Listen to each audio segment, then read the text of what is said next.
el nombre de nuestro Dios. Bueno, en este día vamos a hablar de las inteligencias múltiples. Pero vamos a hablar de Jesús, las inteligencias de Jesús. Cuán importante es este tema. Un tema emancipador, liberador, muy liberador para los niños, muy liberador para los padres, muy liberador para los matrimonios, muy liberador para los educadores. Es un tema que nos va a llevar a ver los evangelios desde otra perspectiva. Ustedes saben que la imagen que se presenta de Jesús, la fotografía, la silueta, bueno, no es una silueta, es una imagen, es un cuadro, va a depender del trasfondo. Por ejemplo, el cuadro clásico de Jesús, de la fotografía de Jesús, ese cuadro tiene que ver con la iglesia papista, la iglesia del medioevo. Y la gente entiende que ese fue Jesús. No necesariamente. Bueno, no fue Jesús. Ese es el que le dibujan. Ese es el que usted cree, el que tiene ya en la psiquis. Pero han habido versiones reformadas del cuadro. Por ejemplo, los adventistas tienen su Jesús también. Ustedes van a ver el cuadro adventista de la imagen de Jesús. Los mormones tienen un cuadro también de un Jesús que toca. Y si esto es así, con relación a las imágenes, es decir, desde el punto de vista visual, que eso está prohibido. De alguna forma está prohibido por la ética cristiana. Los crucifijos, eso éticamente está prohibido. Son inventos de la iglesia papista. A veces veo a cristianos con crucifijos y no saben lo que tienen. Ya explicaremos en algún momento el porqué de los crucifijos, por qué existen los crucifijos, etcétera. Son como resguardos, ¿no? Que estén como cosas mágicas. Algunos lo tienen hasta para sacar demonios, que entienden que con el crucifijo se van a ir los demonios. Y en ninguna parte en la Biblia encontramos esto. Si esto es así con los cuadros, también es así con las ideas acerca de Jesús. Tenemos el Jesús endeble, frágil, hasta medio afeminado, ¿no? A nadie se le ocurriría pensar que Jesús tuviera las manos encallecidas, ¿no? A lo mejor me dan la mano a mí y dicen, pastor, usted tiene las manos como la de Jesús. ¿Y cómo es la mano de Jesús? Suavecita. Sí, pues yo no trabajo con carpintería, ni soy albañil, ni trabajo con hierro. Yo trabajo con libros, trabajo con cuadernos, trabajo con hojas. Quisiera a veces tener la mano encallecida. Brígida no, Brígida la prefiere así, mi esposa. El rostro de Jesús no era como mi rostro. El rostro mío no es de mucho sol, aunque yo cojo mucho sol. Pero el rostro de Jesús era un rostro, ciertamente, que reflejaba el hecho de que caminaba. ¿Cómo eran los pies de Jesús?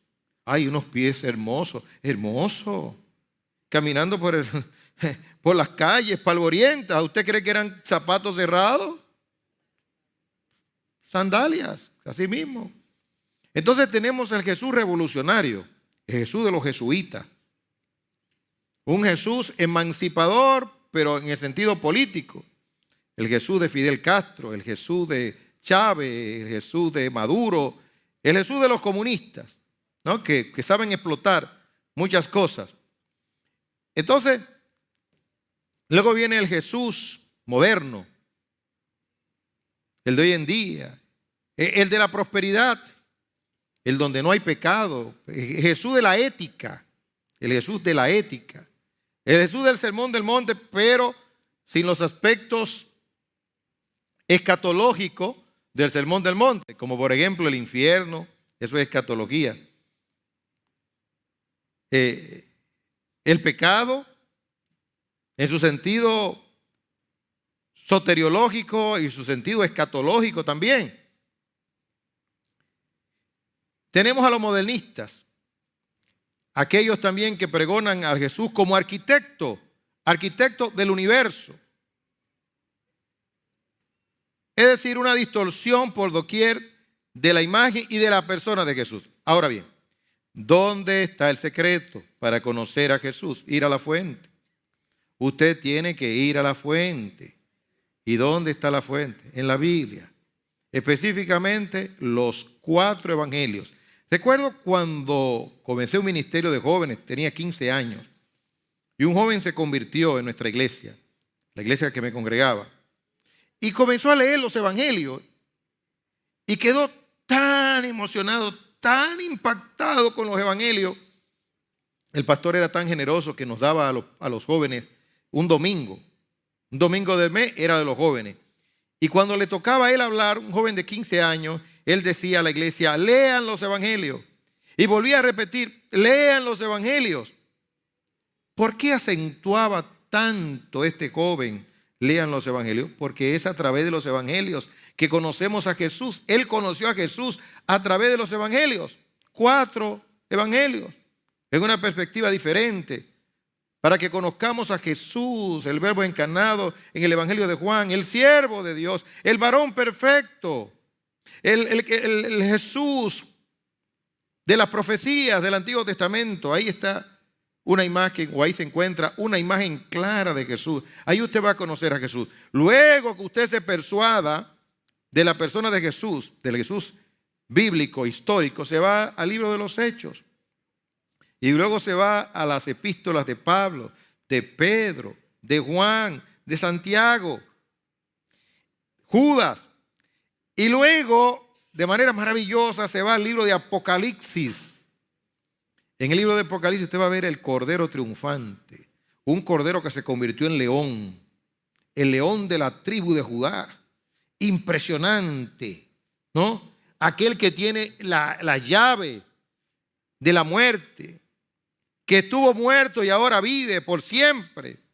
El Jesús glorioso, resucitado, donde todas las naciones se postran ante Él, donde el gran dragón es echado en el abismo y los malos son condenados. El Jesús triunfante, victorioso y glorioso en el libro de Apocalipsis.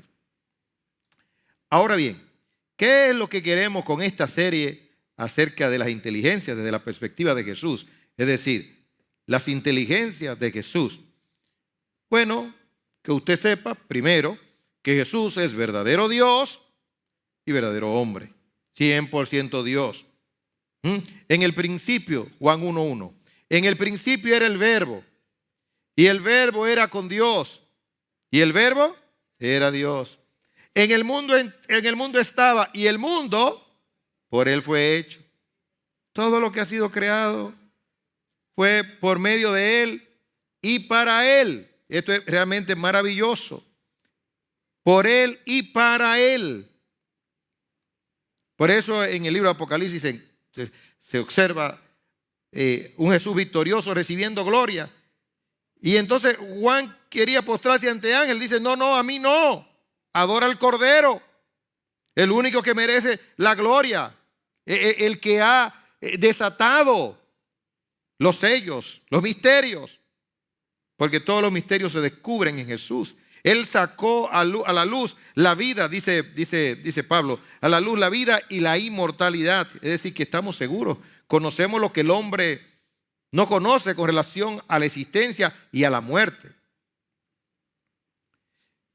Al conocer la verdad de Jesús hombre, entonces vamos a ver que en Él estaban todos los elementos de un ser humano.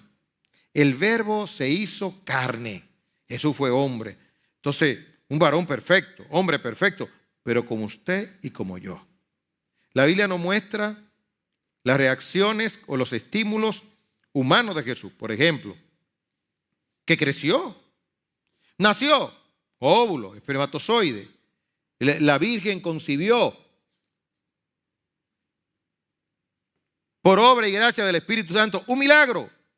Pero creció en el vientre, fue alumbrado en Belén, un lugar específico, y crecía en estatura y en sabiduría, en gracia para con Dios su Padre y para con los hombres.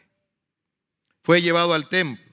Allí discutía con los religiosos y se asombraban de su maravillosa sabiduría. Nadie nos ha hablado como este. Se le desapareció a sus padres y buscaban ellos a Jesús.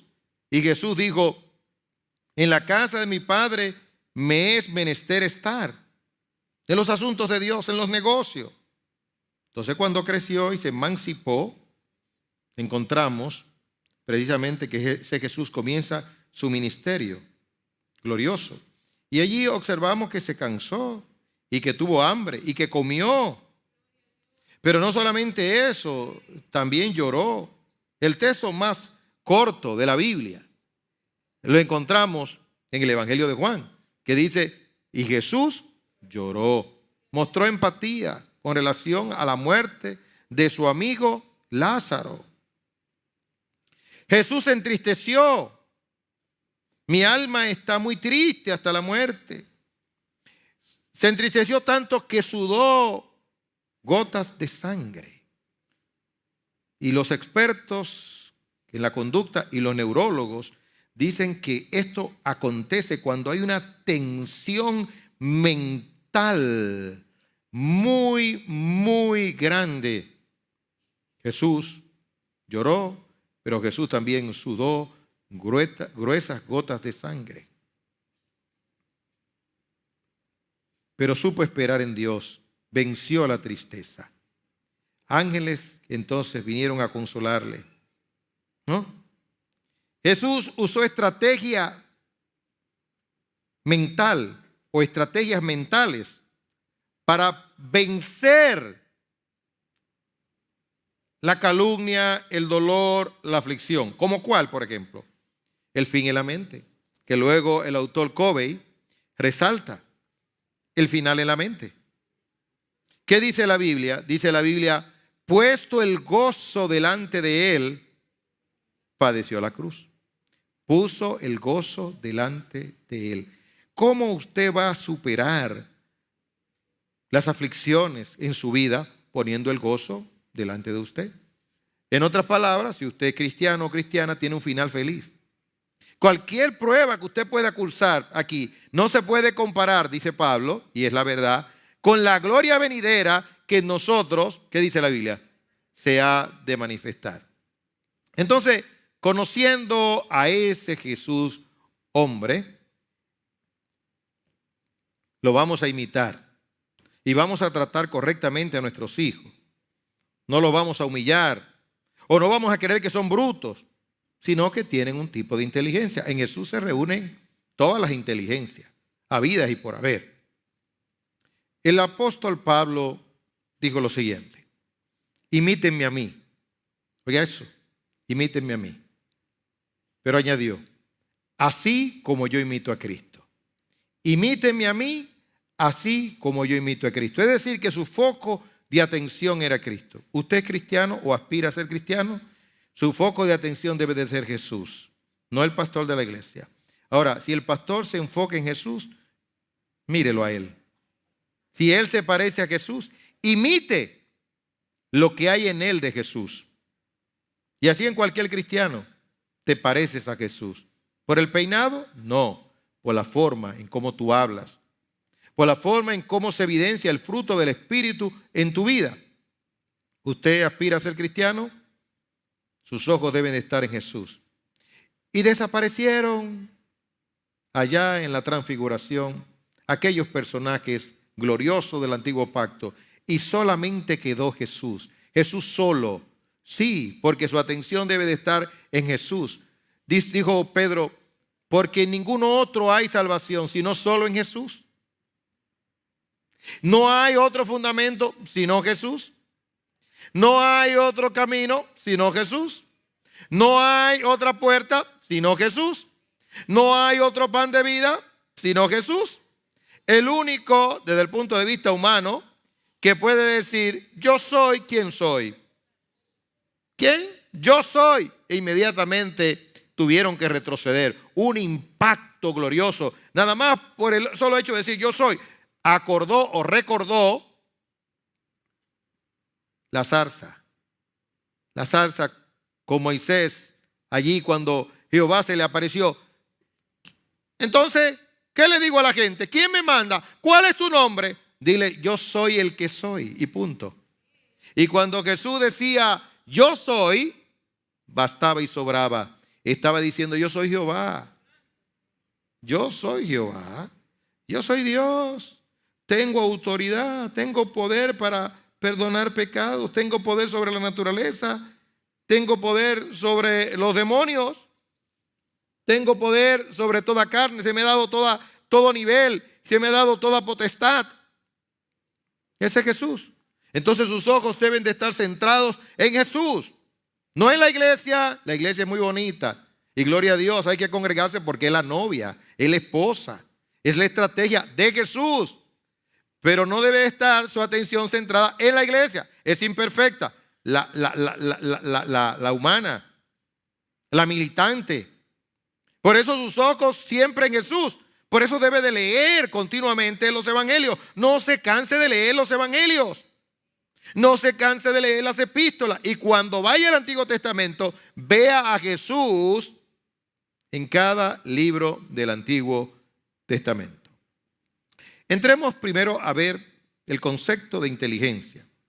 Para que una vez visto el concepto de inteligencia, entonces lo apliquemos a la vida de Jesús.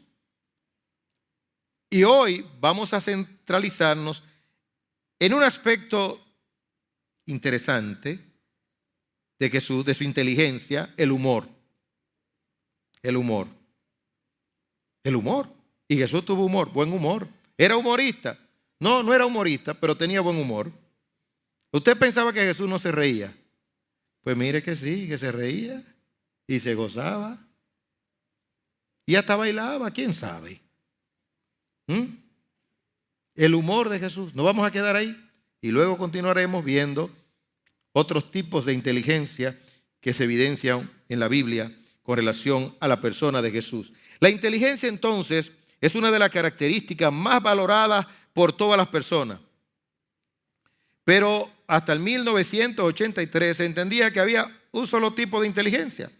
La inteligencia basada en la memoria. Es decir, que un niño mostraba inteligencia con relación a las matemáticas, ¿verdad? Porque la memoria está relacionada específicamente con las matemáticas. Decíamos, un muchachito brillante, inteligente. Y entonces el que no sabía mucho de matemáticas se descartaba. No, él no es inteligente. Pero un estudio de investigación que se hizo, se dijo, no, vamos a emanciparnos de esto. Y este personaje clasificó las inteligencias en 12. Específicamente en 12. ¿Pero ustedes creen que solamente existen 12? No, hay un sinnúmero más de inteligencia. Pero a él le pareció correcto quedarse solamente con 12. Es decir, que nosotros le vamos a añadir por lo menos 4 más a esas 12 desde el punto de vista bíblico. ¿Hay asidero escritural para esto? Claro que sí. La Biblia habla de la multiforme sabiduría de Dios.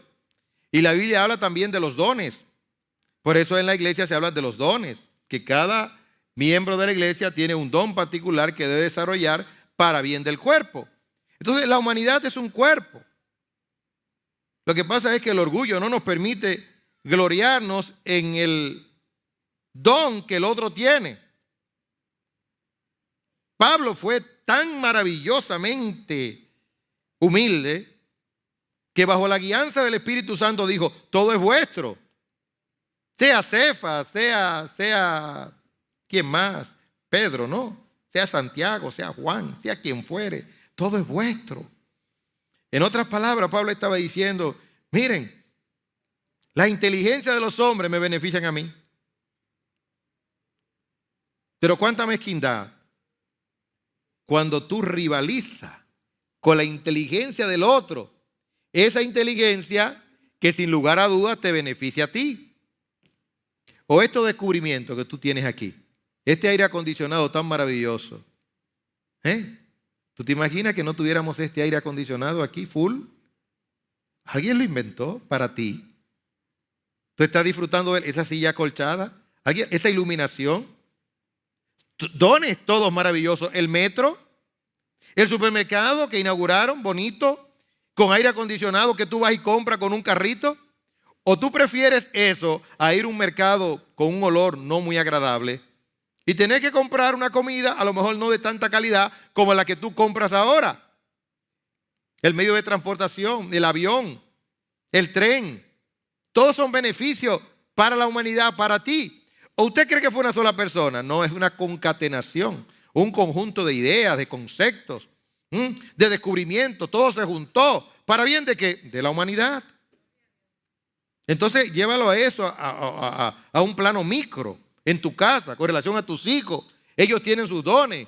No lo compare. Mira, ese es más inteligente. Sí, más inteligente en un aspecto, pero no necesariamente en otro aspecto. A lo mejor hay uno que sabe demasiado, es brillante en las matemáticas, pero no es tan colaborador.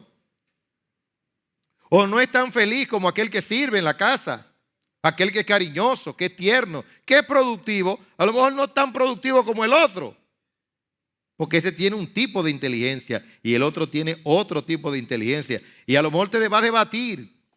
¿Cuál va a ser de tu preferencia? Ninguno, los dos, todo, y apreciarlo a todos y valorarlos a todos en su justa dimensión o en su justa medida. Miren los 12 tipos de inteligencia. Inteligencia lingüístico-verbal. Oiga esto, esta inteligencia es aquella que les permite a las personas tener facilidad para comunicarse. ¿Tiene tu hijo esa facilidad para comunicarse? Tiene entonces este tipo de inteligencia lingüístico-verbal. ¿La tienes tú? Dice, sí, yo me comunico, me doy a entender y yo entiendo. Yo oigo bien y me expreso, pero muy bien. El dominio del lenguaje, independientemente de cuál sea, es la característica principal de este tipo de inteligencia. Quien posee la inteligencia lingüístico-verbal suele dedicarse a los idiomas, a la escritura, a la oratoria o la comunicación de forma general. El segundo tipo de inteligencia, la inteligencia lógico-matemática. Este tipo de inteligencia le da a quien la posee la capacidad de resolver problemas matemáticos, dándole un razonamiento lógico y deductivo. Además, le proporciona al individuo habilidades para realizar cálculos con facilidad. Quien posee este tipo de inteligencia suele ser físico, matemático o científico.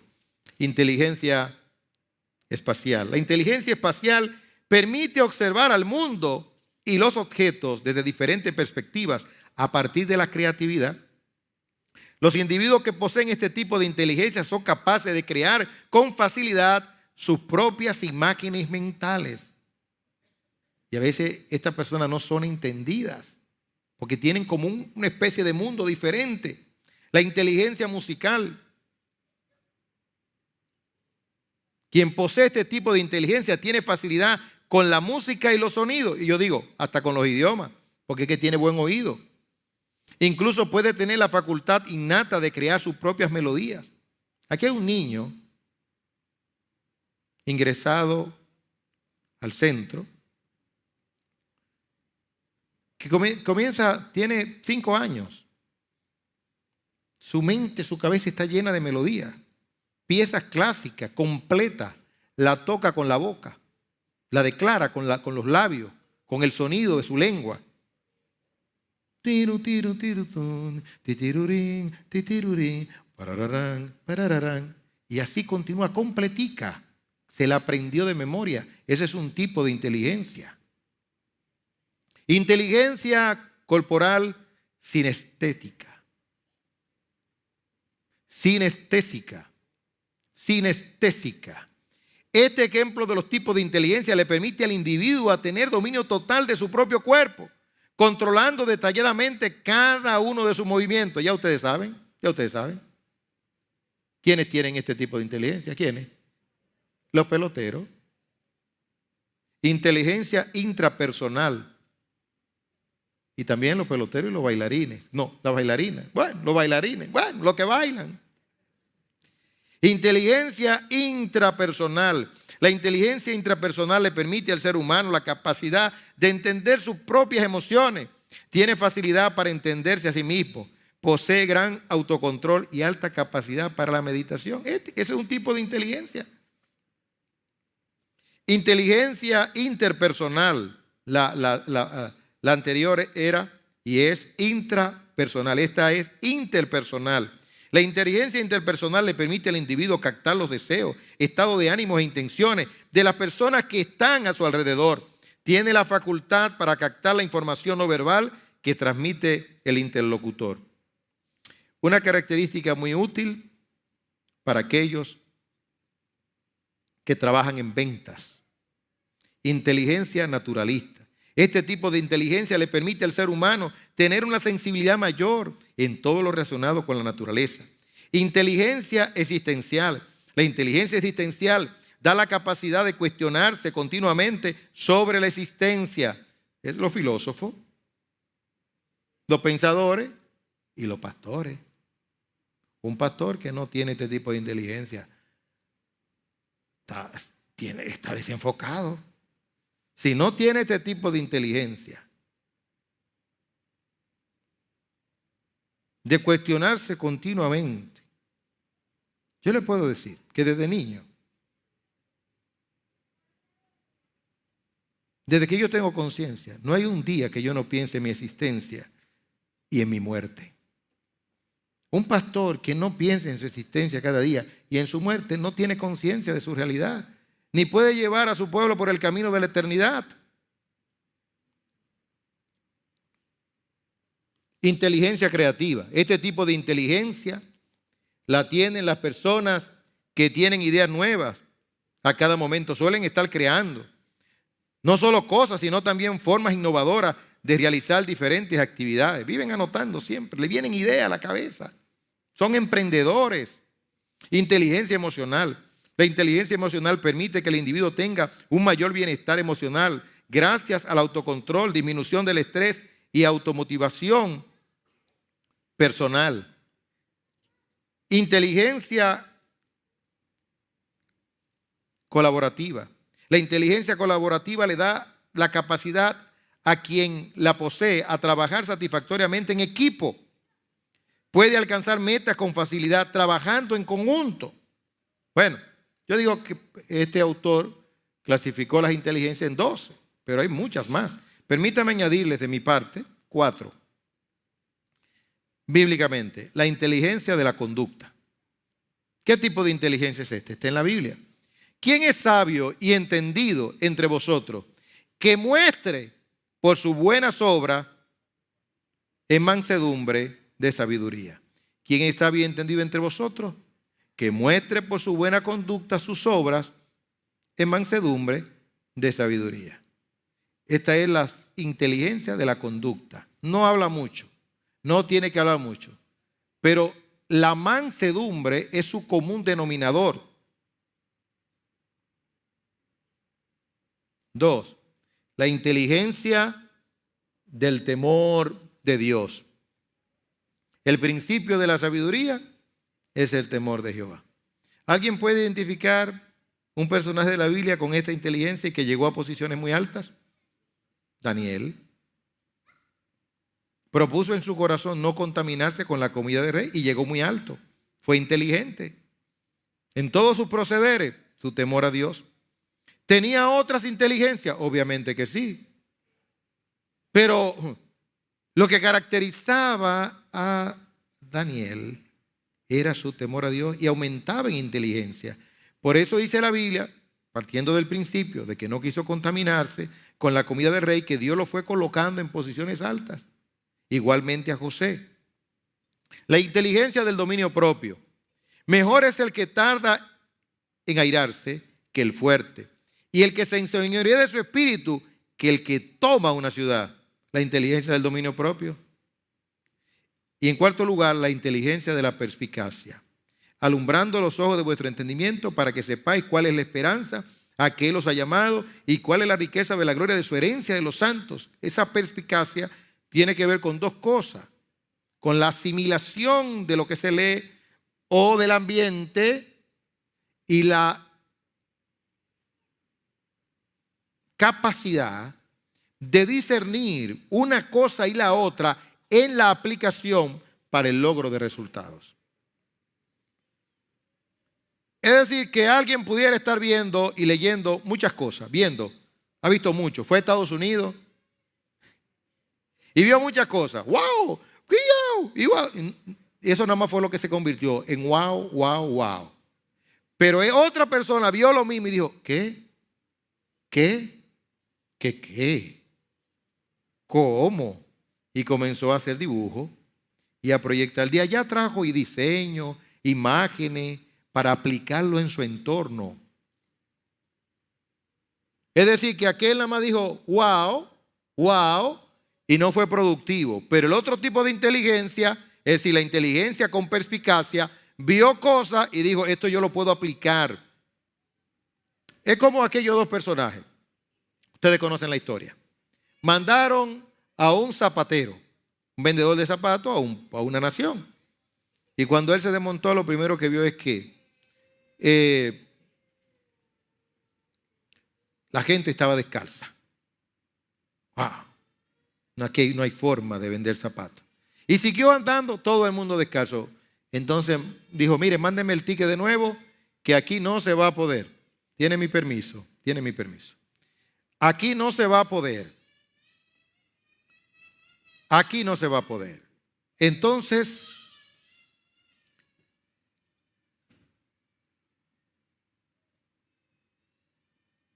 le mandaron el ticket. Después de unos años, dijeron, vamos a mandar a otro vendedor a ver qué pasa. Cuando mandaron al otro vendedor, observó, pero con perspicacia. Nadie tenía zapatos. Iba por allí y lo mismo que vio el otro, tomó el mismo teléfono y dijo, por favor, manden furgones de zapatos, porque aquí nadie tiene zapatos y aquí es que se van a vender los calzados. Dos mentalidades diferentes. Vieron lo mismo, pero con dos reacciones totalmente diferentes. La perspicacia. Usted puede leer un libro y no le hace nada. Y otra persona puede leer el mismo libro y dice, pero esto es una gloria.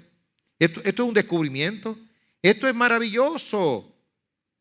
Necesitamos gobernantes con este tipo de inteligencia. La inteligencia de la perspicacia. No que se coman lo que ven fuera, sino que digan, eso lo voy a aplicar. Aunque la gente se ría y le diga un Nueva York chiquito, aunque se ría, eso está muy bien. Recuerdo un norteamericano, me sentí muy ofendido con él. Aquí se estaba comenzando la idea del metro.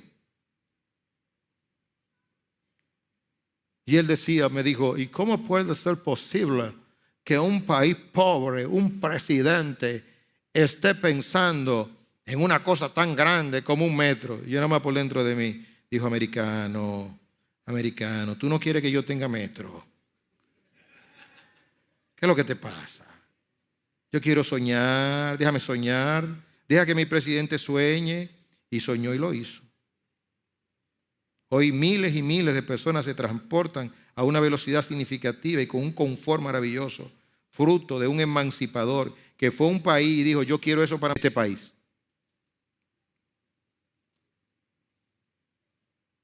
Yo fui a un restaurante y le tomé foto a todas las sillas, a todita. Tap, tap. Y desde que llegué le dije a mi herrero, eso es lo que yo quiero que tú me hagas para el nuevo comedor de Iglesia Bíblica de la Gracia. Tenía todos los tubos, uno por uno aquí, que me habían sobrado. Y vi como un restaurante de cierta categoría había diseñado con tubitos uno por uno, ¿verdad? Una cosa costosísima. Digo, pues yo lo hago, ya están las sillas ahí. Ahí están, con la que usted se va a sentar. Además que tengo el ebanista aquí, que me va a hacer las maderas que van arriba y no me va a cobrar. ¿Sí o no, Abel? Es decir, que estamos felices por todos los lados. Y usted va a ver que todo va a estar bonito y adecuado a la visión de ese lugar. Entonces, cuando usted vaya, observe, mire. En mi vida yo me topé con un ingeniero, dos ingenieros que fueron clave, han sido clave en mi vida. Y un ingeniero a quien yo lo favorecí en un momento muy difícil de su vida, pero él no sabe lo mucho que me favoreció. Se codeaba con gente de alto nivel. Me enseñó el arte de la observación. Y yo lo aprendí. Aprendí a usar los calzados. Hasta zapatos. ¿Qué tipo de zapatos debía usar? No, es para que ustedes miren mis zapatos ahora, ahorita, ¿no? Pero aprendí. Y hasta lo trapolé a mi querido pastor Onésimo. Onésimo usaba unos zapatos finitos. Digo yo, mire papá, usted con ese tamaño que tiene, usted tiene que usar unos zapatos firmes y fuertes. Quisiera yo tener su tamaño y su elegancia para usar esos zapatos que cuando usted camine se siente su pisada. A santo, sí, santo. Que se sienta la pisada cuando usted llega. Pero usted ha visto gente que cuando caminan, que es como por el aire que están caminando, que parecen aves. El calzado del hombre tiene que sentirse, y esto sin ser machista, tiene que ser un calzado firme, fuerte. La mujer es un ser más frágil, que está diseñada para ser más elegante en su caminar, pero el hombre, su caminar tiene que ser firme. Pero lo aprendí, y de otro aprendí el arte de enamorarme, porque es una inteligencia. Tenía tanto tiempo metido en las cosas de Dios y de la iglesia que no había aprendido a enamorarme. Y Él me enseñó a enamorarme. Y me enseñó tanto que Él mismo me buscó la muchacha y me dijo, enamórala. Y es la que hoy en día es mi esposa. Mírenla ahí. Un aplauso para ella. La buscó, me dijo, este es el perfil tuyo. Claro, educadora, amante de los niños. Un pelo que le llegaba hasta la cintura. Una cosa hermosa, como sigue siendo, una cosa impresionantemente hermosa para mí. Entonces la inteligencia de la perspicacia es clave. Vayamos al punto y vayamos cerrando. El Verbo se hizo carne. Las diferentes emociones mostradas por Jesús nos evidencian las diversidades de inteligencia que habitaban en Él. Varón perfecto. Sí, varón perfecto, pero se enojó. ¿Y contra quiénes se enojó? Se enojó contra los mercaderes del templo. Se enojó, agárrese de su asiento, agárrese. Se enojó contra su madre. Pero el varón perfecto, sí, se enojó contra su madre. Mira, ahí te buscan tu madre y tus hermanos. ¿Y quién es mi madre? Eso es un enojo, un desaire. ¿Y quiénes son mis hermanos? Mi madre y mis hermanos, ¿quiénes son? Los que hacen la voluntad de mi padre. Es decir, lo que le estoy diciendo a mamá es, mamá, tú debiste estar sentada escuchándome.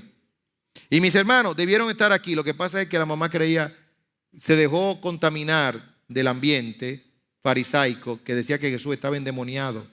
Y como madre al fin quería protegerlo. Le dijo, no. Si tú quieres ser mi madre, en verdad, no te lleves de las calumnias que hay en contra mía. Siéntate a escucharme y a obedecerme. ¿Ven ustedes qué diferente es el evangelio del medioevo al evangelio de la Biblia? ¿Cuál tú vas a escuchar? ¿El de la Biblia o el que te cuentan por ahí? ¿El de la misa y de la hora santa? Y María, Madre de Dios, ruega por lo... No, ese no es. Es el que está aquí en la Biblia. Es el que tú tienes que escuchar, leer y vivir. Se enojó contra sus discípulos. Pero ¿cuántas veces le voy a enseñar? ¿Tan poca fe tienen? ¿Y hasta cuándo los habré de soportar a sus discípulos? Se enojó con los fariseos. Se enojó con los sacerdotes y hasta con un hombre tan piadoso como Juan el Bautista. Juan el Bautista en la cárcel comenzó a dudar de Jesús. Jesús no acepta que se dude de él. Ni lo mira como un pecado pequeño. Que Juan te manda a preguntar que si tú eres o esperamos a otro. Miren, díganle a Juan que se esté tranquilo. Que se esté tranquilo donde él está. Ni empatía tuvo con Juan. Dígale que los ciegos ven, que los sordos oyen, que los muertos resucitan y que a los pobres es anunciado este evangelio. Que se esté tranquilo, que yo soy el que sabe que yo soy.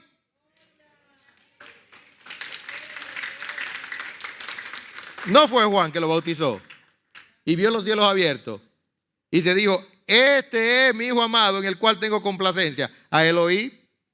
¿Qué fue lo que le pasó a Juan? Titubeó, dudó y el Señor se enojó. ¿Por qué se enojó? Porque a él no le gustan las dudas. Él no simpatiza con los incrédulos. No importa quién sea, si es su mamá, si es su hermano, a él no simpatiza con la duda. Tú tienes que creer en Jesús, puesto los ojos en Jesús, autor y consumador de nuestra fe. Cualquier persona podría darnos la impresión de control total de sus emociones. Por ejemplo, un predicador de Texas, que por cierto me cae bien. Muchas de sus prédicas son chéveres. Aunque tiene una sonrisa colgate que nunca se la quita. Joel Austin.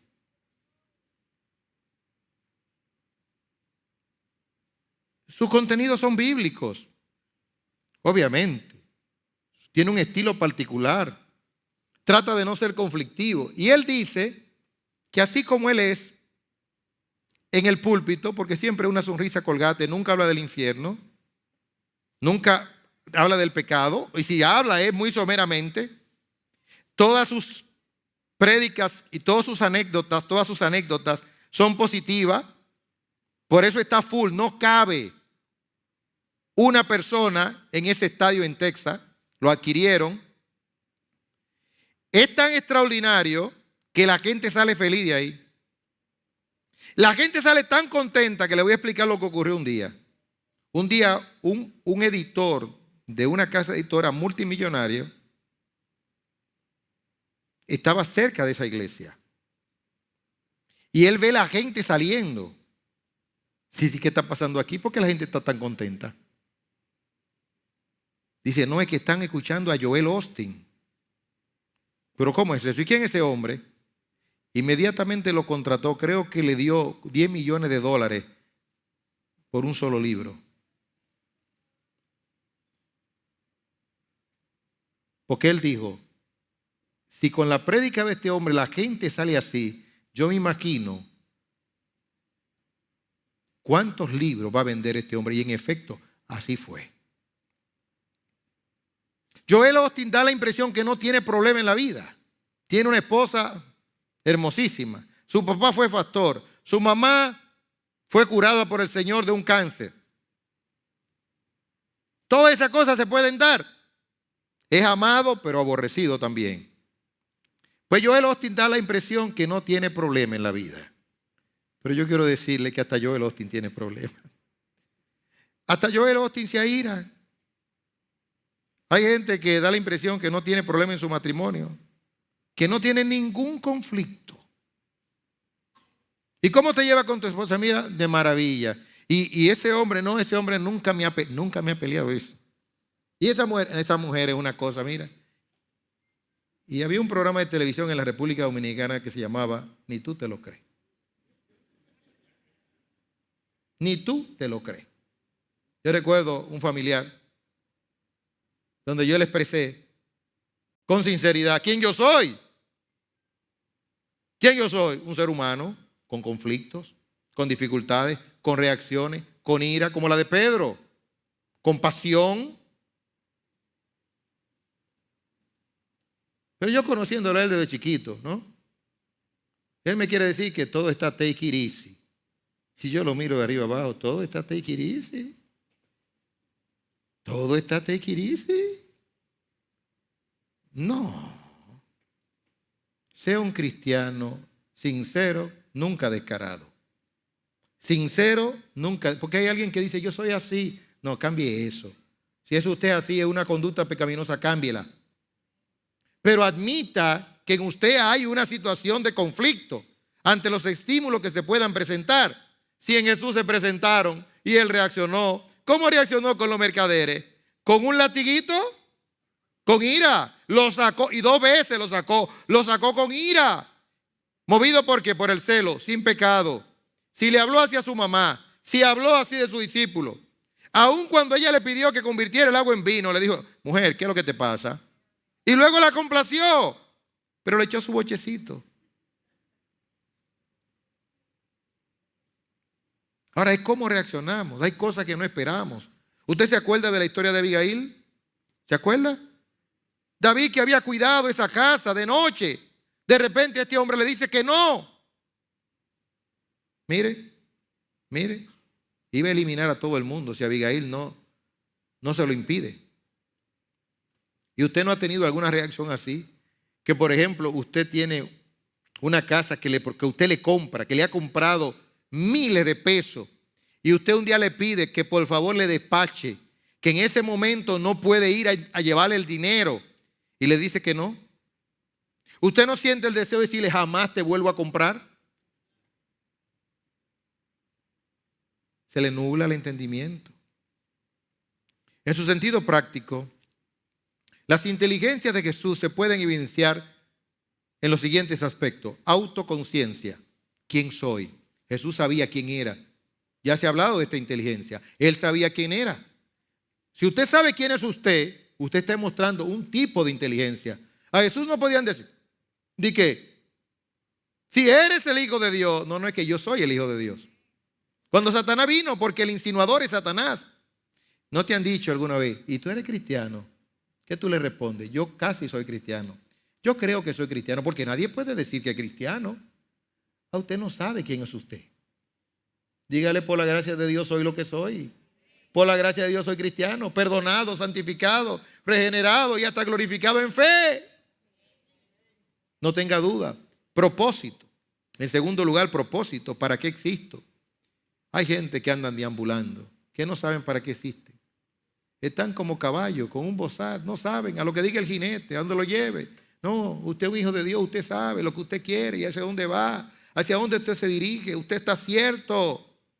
¿Qué es lo que usted quiere estudiar? ¿O le va a pasar como aquel estudiante que fue a la universidad, a la UAS, aquí en la República Dominicana? Y él me lo cuenta con una sonrisa, como si nada ha pasado. Él fue a estudiar una carrera. Estaba persuadido de que esa era su carrera, pero la fila era muy larga. Y la de economía, más corta, se metió por la de economía. Se graduó y no la ejerció. Y yo le pregunté, ¿y por qué? Porque la fila era muy larga. La fila suya es muy larga. Y usted coge otro camino, que no es el suyo, que no es su vocación. Coja su vocación. Ubíquese en su inteligencia. Meta, comenzar con el final en la mente. El Señor le pusieron Jesús, ya ahí estaba todo. Usted le pone a un hijo suyo Jesús, no invente, no le ponga Jesús. Si usted se llama Jesús, está bien, ya está puesto. Pero no invente con ese nombre. ¿Usted sabe lo que significa ese nombre? Muerte. No, yo no sabía. Sí, porque significa Salvador.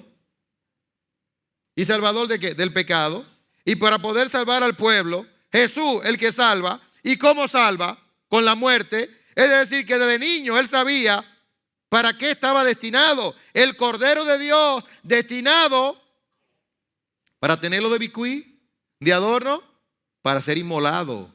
Desde antes de la fundación del mundo, él sabía que era un cordero y que iba a ser inmolado, que él iba a poner su vida en rescate por muchos. Lo sabía desde el principio. Estaba con el final en la mente. ¿Cuál es su propósito de vida? Por eso la iglesia local le da sentido a su existencia. Una persona que no desarrolla ministerio en su iglesia local no tiene sentido de vida. Mi hijo me llama en estos días, me escribe, papi, yo quiero, por favor, que tú me des estos datos. Sí, es para mi empresa. ¿Por qué? Bueno, porque yo entiendo que mi empresa tiene que beneficiar a mi iglesia. Se emancipó. Es el dueño de su empresa. Y él puede decidir hacia dónde van los fondos de su empresa. ¿Dónde deben de ir? A su iglesia. A su iglesia local. ¿Para qué? Para desarrollar ministerio para la gloria de Dios. Él sabe que es un legado. Que no hay nada a nombre de su papá. Que todo está sellado a nombre del legado, a nombre de Iglesia Bíblica de la Gracia. Él lo ha visto desde niño, que su papá no se ha lucrado de la obra. Todo lo contrario, ha sido un instrumento de bendición y de productividad para su iglesia y que ha permitido generar fuente de empleo para muchas personas y para que prosperen en el nivel de Dios, en la manera de Dios. ¿Qué le da sentido a su ofrenda? Su iglesia local, la visión. No es un cliché. Lo que está diciendo Quirobe es porque él lo vive. Lo que está diciendo Alvin es porque él lo vive. Porque ellos han venido desde chiquito económicamente y han crecido. Y asimismo han generado bendición para su iglesia. Sentido de vida, propósito de vida. Ellos saben que aquí todo es pasajero, que lo que perdura es lo que hacemos para la eternidad.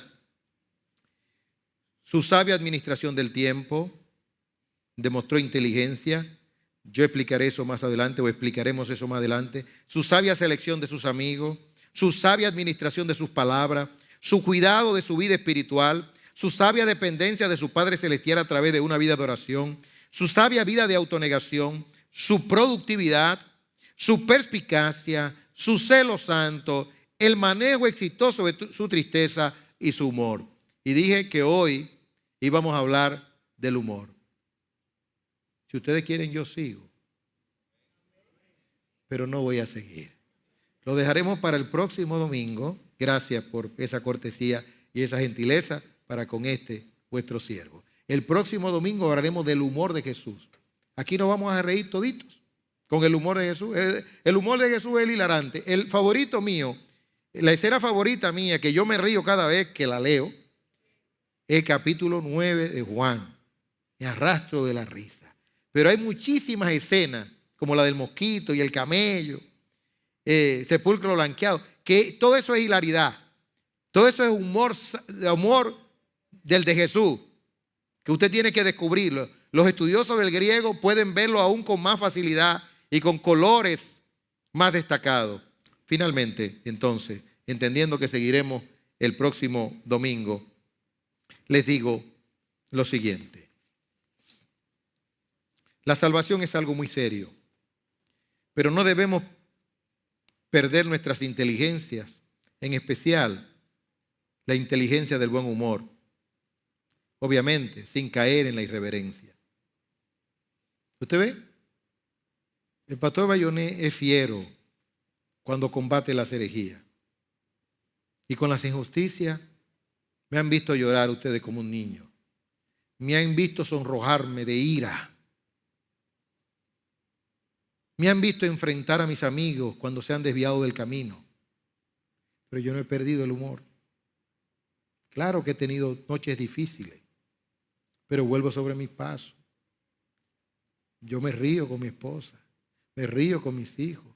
Tengo buen humor con mis diáconos, con mis pastores, con mi iglesia. No es una cara santurrona. Nos divertimos, comemos, jugamos. Cuando hay que ir a un play a ver el béisbol, vamos, sin contaminarnos, hasta donde se pueda. Porque con esa bailarina no hay quien pueda. No trata de topar, pero que no hay forma. El primo mío se quejó y dijo, no se puede ser porque eso es para niños. Pero es así. Todo está contaminado aquí, donde quiera que usted sale. Pero usted se va a enajenar del mundo. Trate de ser fuerte por dentro y concéntrese en el pitcher y en el que batea y en la alegría de las bases. Un juego de baloncesto. Claro, de que se fue Michael Jordan, ya yo no soy aficionado, porque Michael Jordan era una superestrella. De esas cosas que le pasan a los seres humanos. Eso demuestra mi humanidad. Porque yo soy baloncetista desde pequeño. Esa es la vida. Comer con tus hijos, con tu familia, sin dejar de perder lo otro. ¿Cuál? La solemnidad de tu fe. De donde yo me agarro es de mi salvación, pero sigo siendo humano. Voy y compro al supermercado, voy a la ferretería. Cuando hay que buscar un préstamo, lo busco y lo tomo y lo pago, con la gracia de Dios. Uso tarjeta de crédito, le echo gasolina a mi carro. Voy al mecánico, no me lo arreglan bien, voy y protesto. Arréglamelo mejor. Pongo un alucín, a lo mejor se filtra, vuelvo y lo tapo. Esa es la vida. Pero lo más importante es la eternidad y la salvación. Yo te pregunto, ¿tienes tú esa inteligencia de preocuparte por lo más importante, tu salvación? Eres salvo. Fíjate que puedes vivir tu vida en santidad, pero lo primero es tu salvación. ¿Eres salvo? ¿No eres salvo? Asegura tu salvación y es tan fácil. Solamente cree en tu corazón que Jesús es el Señor y que Dios le levantó de los muertos y que vendrá y te levantará y nos levantará con un cuerpo glorificado. Padre, gracias por esta mañana, gracias por este tiempo, gracias por este día, gracias por tu paz, gracias por tu bendición, gracias por la atención de nuestros invitados y de tu pueblo. Ahora vamos a participar del pan y de la copa. Bendícenos con ello, por Cristo Jesús. Amén.